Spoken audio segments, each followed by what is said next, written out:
Morning, everybody. Happy Sunday. Today we're going to talk about summer college base training for cross country, men and women. Coach Jason from Top of Line Running. Hope you're doing well. Last Sunday we did summer base training for high school. Now I want you to see the difference or the progression from high school to college, especially if you have high school seniors, and if you happen to be a high school senior going into college next year, and some of the things you might be good to look out for, right? So we're going to get into that. And again, the difference between the boys and girls and the men and women in terms of the training volume and so on and so forth.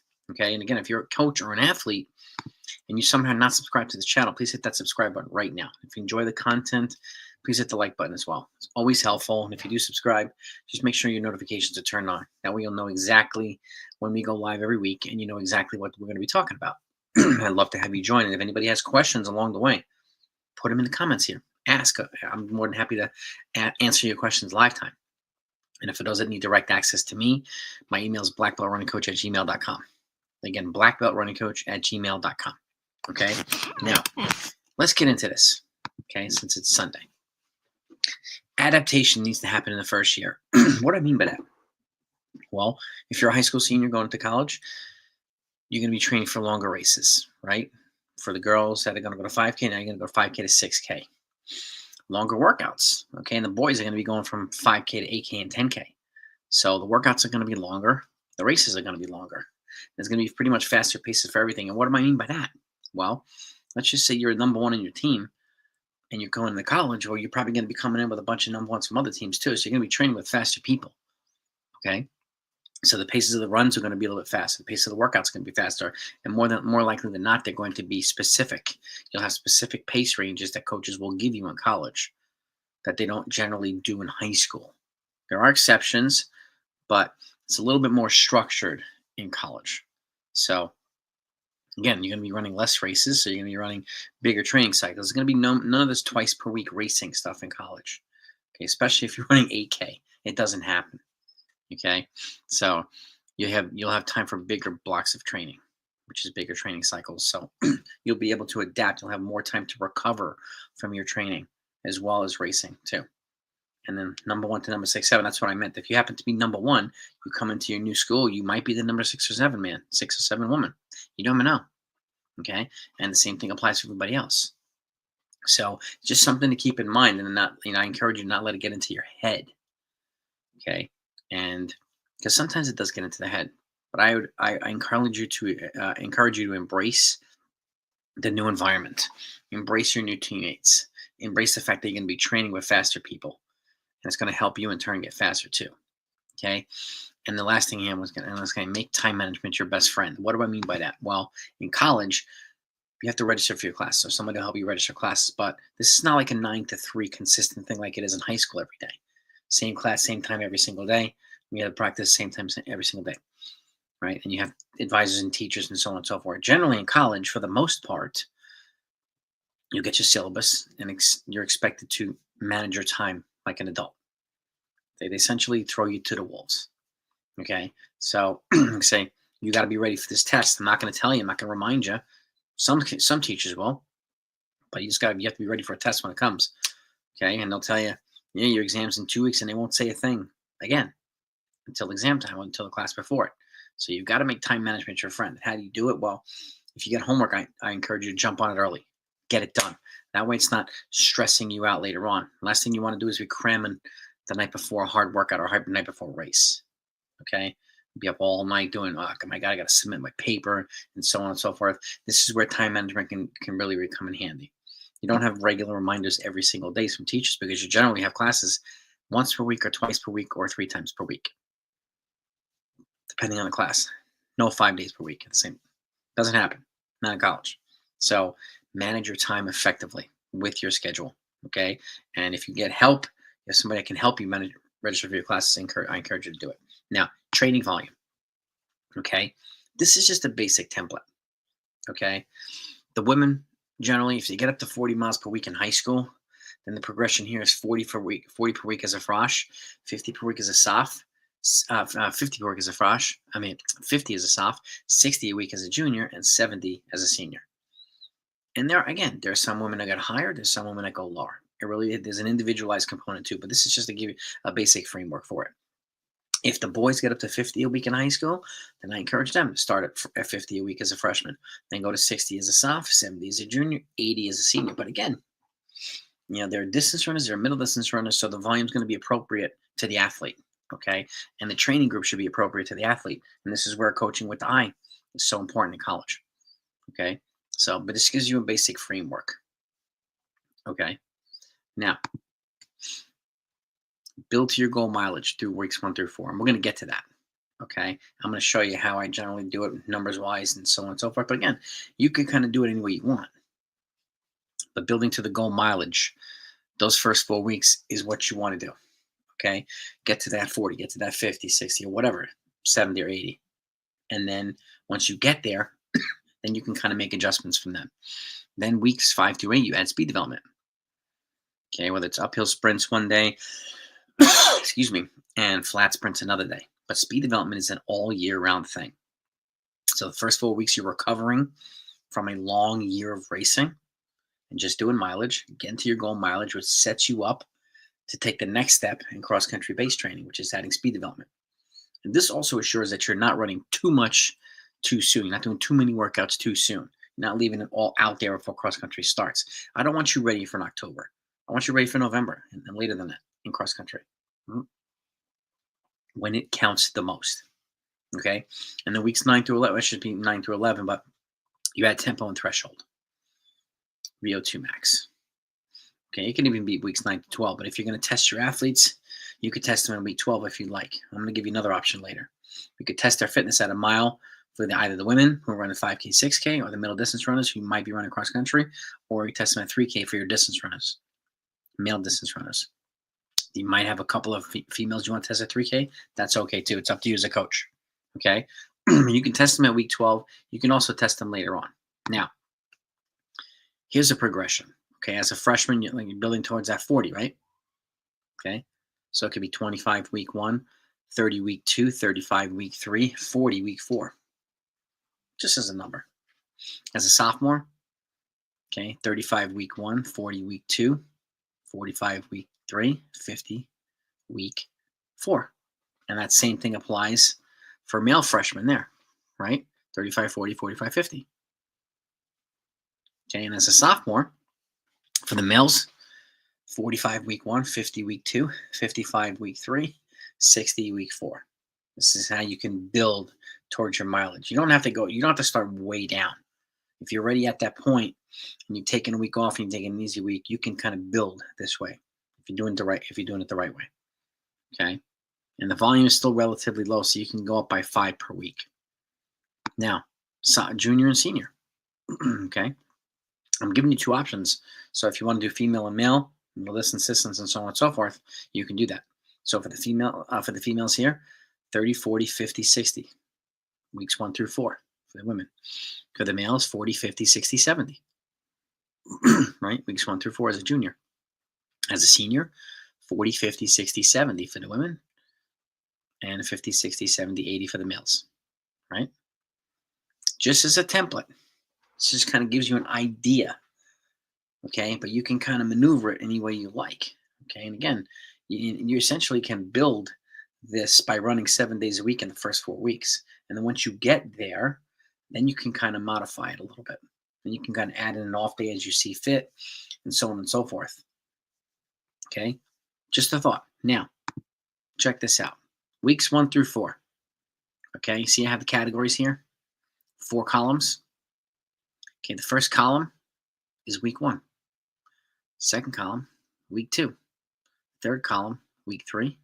Fourth column, week 4. You'll see the progression of the long run there. You'll see the progression of the semi-long run in the middle of the week. And this is 40 miles per week. Okay, with Sunday being off here every Sunday. And you see the progression down below, 25, 30, 35, 40 in its respective row. This is how you can number it if you'd like. Okay. And then on the other side, 50 miles per week, you see week 1, week 2, week 3, week 4 in its own category. And then the long runs, building a little bit longer than it was in 40 miles per week. And the semi-long run, which is generally Wednesday. Okay, Wednesday, Saturday, semi-long run, long run. And then alternating here, off and 3 miles, off, and 3 miles on Sunday. And that gives you 35, 40, 45, 50. Okay.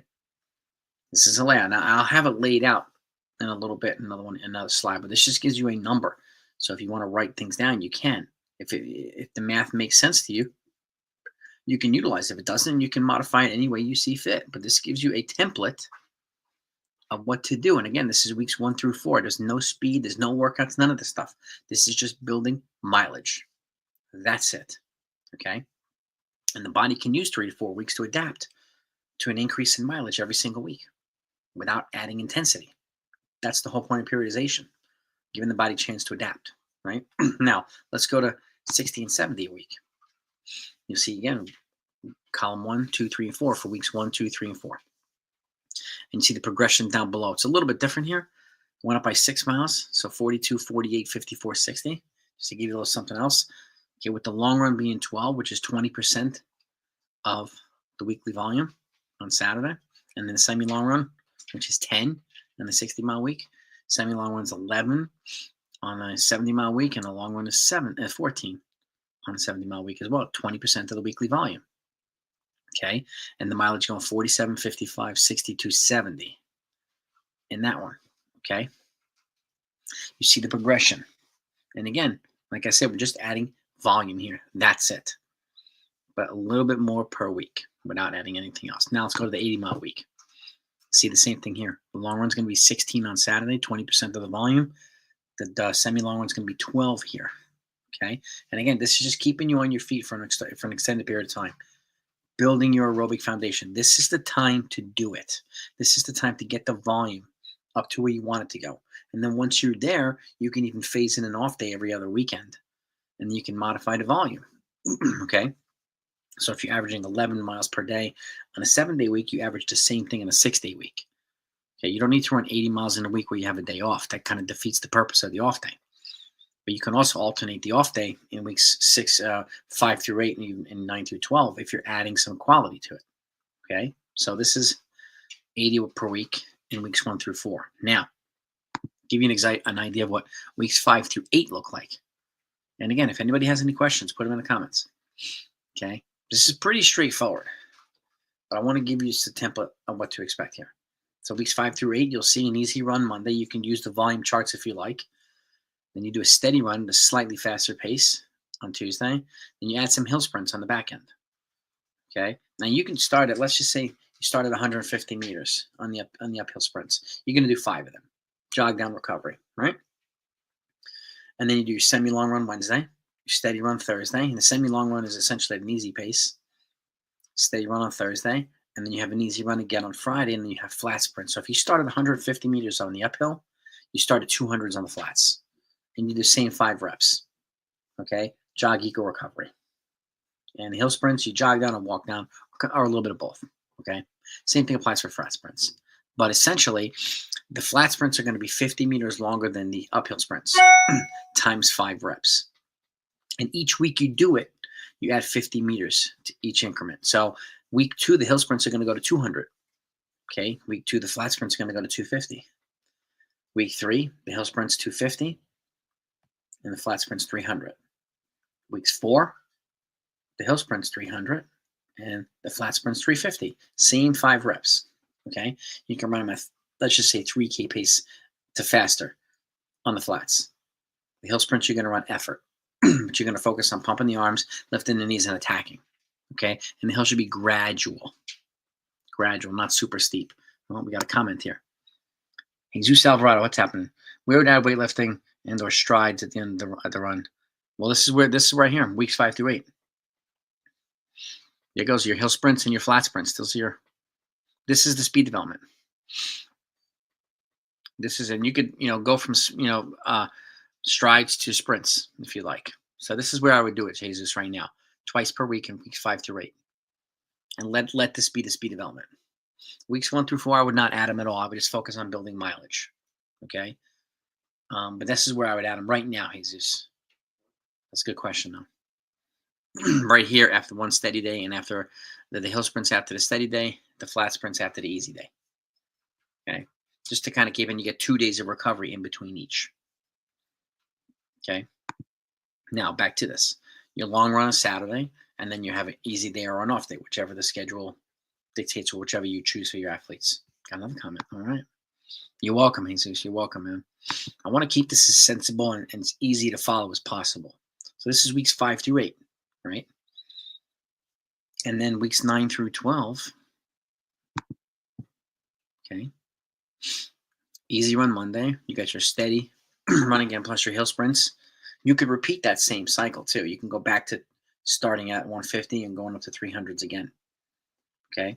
Same cycle, but you want to run the second cycle a little bit faster than you ran the first cycle. So there's a sign of progression there. Your semi-long easy Wednesday, your steady run Thursday, and now on Friday you're going to alternate tempo runs with threshold repeats. Okay, so let's just say a tempo run is week 9, threshold reps week 10, tempo run week 11, threshold reps week 12.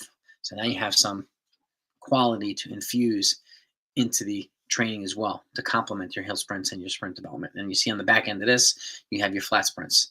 So let's just say you do a 20-minute tempo, but you're not, let's just say you can't handle 20-minute tempo just yet. You do 2 times 10 minutes with a 2-minute recovery, a tempo pace, okay? Or 5 or 6 times a K with a 1-minute recovery at threshold pace. And on the back end, you add the flat sprints. So now you're adding a little bit more quality, but this is not going to be, this is essentially a step towards a full week in cross country, but a good way of setting you up and getting you ready for race once the fall happens without doing too much work. Okay, so again, you're alternating tempo runs with threshold repeats and flat sprints on the back end, which is going to simulate what? I talk about this a lot. It simulates turning over, accelerating at the back end when you're a little bit fatigued. Simulates the end of a race, right? That's the whole point of this. Okay, then your long run Saturday, then your easy or off day on Sunday. Okay, that applies to a 40, 50, 60, 70, 80 mile week. Okay, you can use the volume charts that I already put forth to make it your own. Okay, there's no, again, the reason why I'm giving you a basic template is because there's no such thing as a one size fits all training program. Not every training plan works the same way for everybody. Okay, you have some girls and some women that might need a little bit of this. You have some men who might need a little bit of that, right? That's where the individualized component comes into play. And that's where coaching with the eye is so important, right? Taking notes, figuring out, okay, this works for her, this works for him, but it doesn't work for her and him, and so on. So that's why it's good to have a generalized template, okay, so that you can modify and make into your own, either for you or for your athletes. Again, you give 20 athletes the same exact thing. Not all 20 are going to respond the same. Okay, the whole idea in cross country is to keep the pack tight, right? From 1 through 5 or 1 through 7. This puts you in a position to do that. Okay, now going back to what I said before. Like I said, you add 50 miles per week to the hill repeats and the flat sprints. You maximize at 5 reps with full recovery, right? Now, remember I had folks testing athletes at on week 12. You can also test them at week 8 if you like. And if you do that, based on what they run for the mile or 3K, it gives you an idea of how to set the training paces for the tempos and the threshold runs, weeks 9 through 12. It's up to you if you want to do that or not. You can test them after this stuff. But testing them at week 8 instead of week 12 just gives you an idea of if you need to make up training groups and so on. If you need to just give them specific pace ranges to focus on based on what they ran, you could do that. Gets everybody off on the right foot, keeps people in the right pace ranges. So especially if you're running flat courses, if you're running, a couple different things, okay? But this helps you set up the appropriate pace ranges. And again, it is important to lock into a tight pace range for tempos. It's also very helpful to lock into tight pace ranges for threshold reps. That's the point of this too. You can test them on the track if you have availability to it. And testing them at week 8 instead of week 1 is a better idea, right? They've got some running under their belt. It'll give you a more accurate indicator of their fitness, okay? But again, like I said, it helps you set the appropriate training groups for middle distance and distance. And again, you could have some middle distance runners who run better in cross country than your distance runners. It just happens, right? And that's okay. But by doing this, using this, you have a lot to play with. You got a lot of weapons in your tool shed. This gives you a really good idea of how to set things up for your athletes, and especially in college. Okay, where you're Again, they don't race as much. So you're not having to race yourself or race your athletes into shape like sometimes you do in high school. Okay, we got another comment. Do I use running a log like a running to win to keep track of athletes? I mean, you can put that in there if you'd like, how they felt or slept. That's always helpful. Sleep can definitely affect their training. If they're not sleeping enough, it affects their heart rate, it affects their blood pressure, it could affect their ability to recover from runs and races and so on. And a good communication template, with your athletes is a good idea. So I definitely encourage you to do that, encourage them to do that as well. And you can use it, something like that, a running log. That's totally fine. And I use essentially the Daniels running calculator to make sure that they're training the right paces. So based whatever they run for the 3K and the mile, I plug in there and it gives you an idea. And I use that and 2 decades of experience to with modified training paces too, to make sure that athletes are training in the right zones. Because if they're training in the right pace ranges, they're also put in a position to recover. You have your 5-minute milers trying to hang on for dear life with your 440 milers. They're not going to recover the same way that 440 milers would, right? So this is why the importance of not only rest, like you mentioned, but training in the right pace ranges is so important, right? Puts your athletes in a position to run the best that they can. Puts them in a position to keep improving and also staying healthy. Because if they're training way beyond their capabilities at that point, they can get sick, they can get healthy, they can get both. And that's the last thing you want. There's no need to take 3 steps back just to get them where they're at. I'd rather take small steps forward and continue to progress.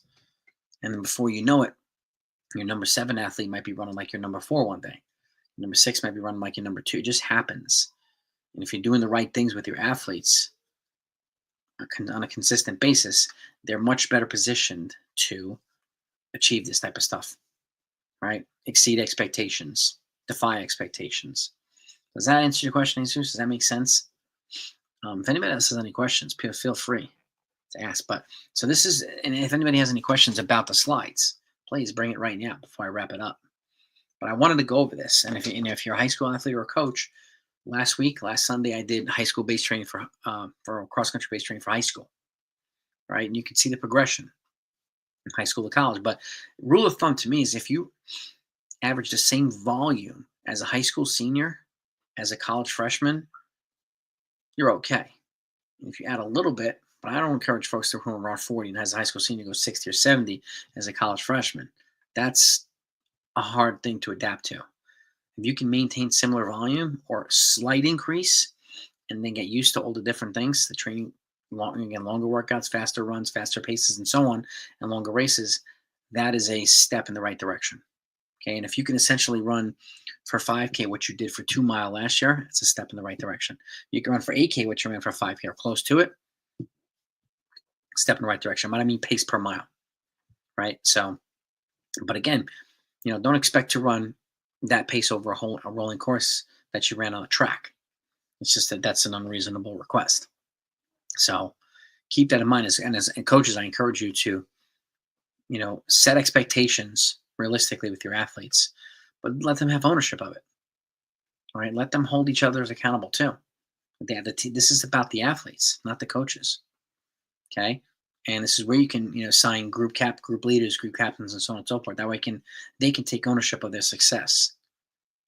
Last thing I've seen it far too often is coaches taking credit for the success of the athletes and the work of the athletes. Not fair. Coaches aren't out there doing all the hard work. The athletes are. They're the ones that deserve the credit, right? So it's us as coaches, at least in my opinion, to chart the path for them, help them get there. Right? They're the ones that are doing more work. So, but if anybody else has any questions, feel free to ask. Otherwise, I'll wrap it up, let you enjoy the rest of your weekend. And I hope you found this helpful. If you did, hit the like button. Okay.